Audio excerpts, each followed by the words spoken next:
வணக்கம். இன்னைக்கு நாம பார்க்க போறது திருத்தணி தொகுதிய பத்தி. இது வெறும் தேர்தல் முடிவுகளை பத்தின ஒரு அலசல் இல்ல. புள்ளி விவரங்களுக்கு பின்னாடி இருக்கிற மக்களின் குரலை எப்படி கேட்கறது, அந்த தரவுகளை வச்சு ஒரு தொகுதியோட தலையெழுத்தையே எப்படி மாத்தி எழுதலாம்னு சொல்ற ஒரு செயல் திட்டம் இது. இது அரசியலை தாண்டி நல்லாட்சிக்கான ஒரு வழிகாட்டி.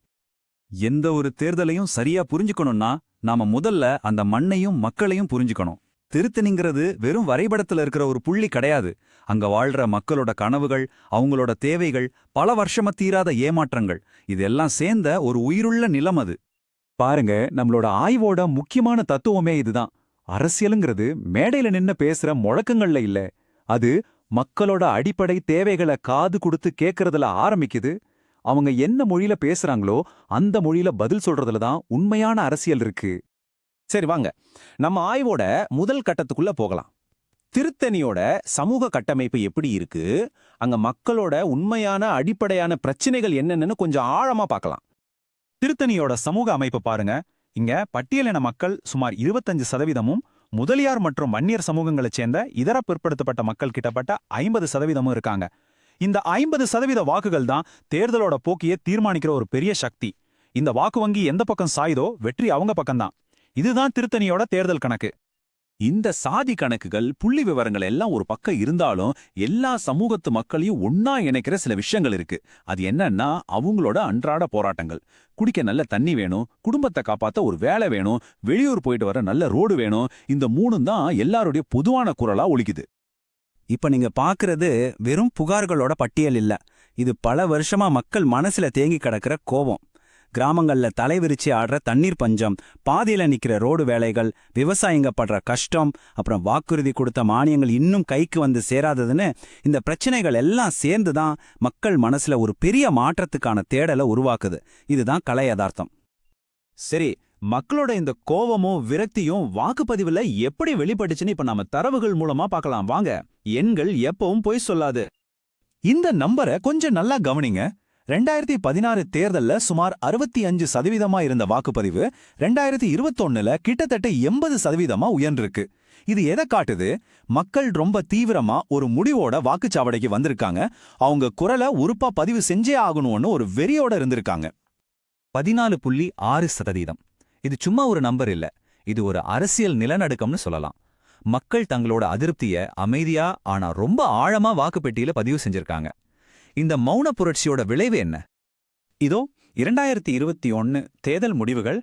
திமுக வேட்பாளர் திரு எஸ் சந்திரன் தெளிவான ஒரு பெரும்பான்மையோட வெற்றி பெற்றிருக்கார். அதிமுக வேட்பாளர் திரு ஜி ஹரியை விட கிட்டத்தட்ட 12% வாக்குகள் அதிகம். இவ்வளோ பெரிய வித்தியாசத்துல ஒரு தீர்ப்பு வந்திருக்குன்னா அதுக்கு பின்னாடி வலுவான காரணங்கள் இருக்கணும் இல்லையா?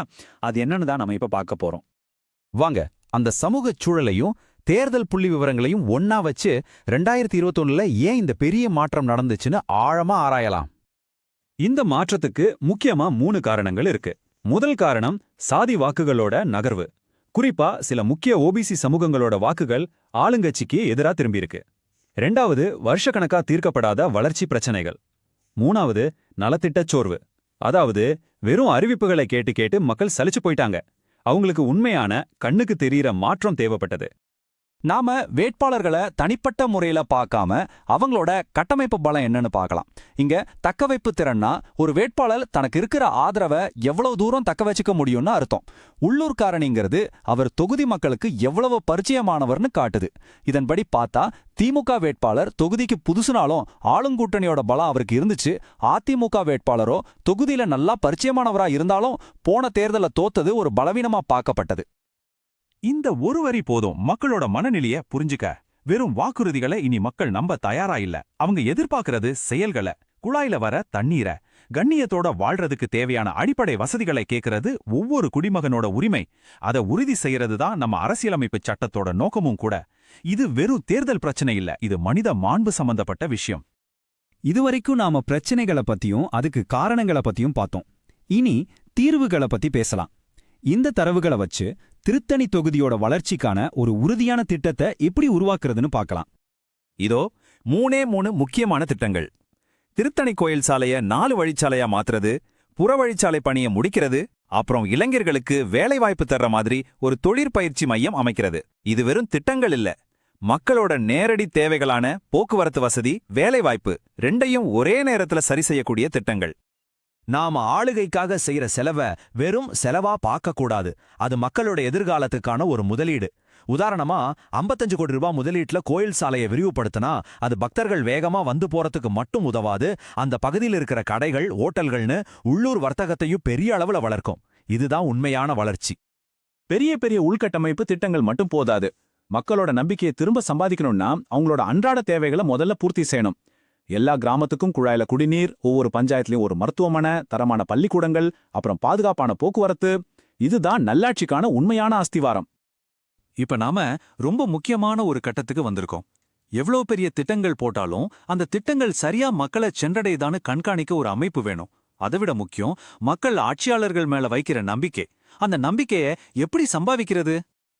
திருத்தணியில தேர்தலோட வெற்றியை தீர்மானிக்கிறது யாருன்னா இந்த நிலைப்பாடற்ற வாக்காளர்கள் தான். இவங்கள வெறும் வெற்று வாக்குறுதிகளை வச்சு ஏமாத்த முடியாது. தொடர்ச்சியா அவங்க பகுதியில வேலை செஞ்சு கொடுத்த வாக்க காப்பாத்தினா மட்டும்தான் இவங்களோட நம்பிக்கையை பெற முடியும். இந்த நம்பிக்கையை உருவாக்க ஒவ்வொரு குடிமகனோட தனிப்பட்ட கருத்துக்களையும் தகவல்களையும் அவங்களோட முழு ஒப்புதலோடு மிகுந்த பொறுப்புணர்வோடு கையாள்வது அவசியம்.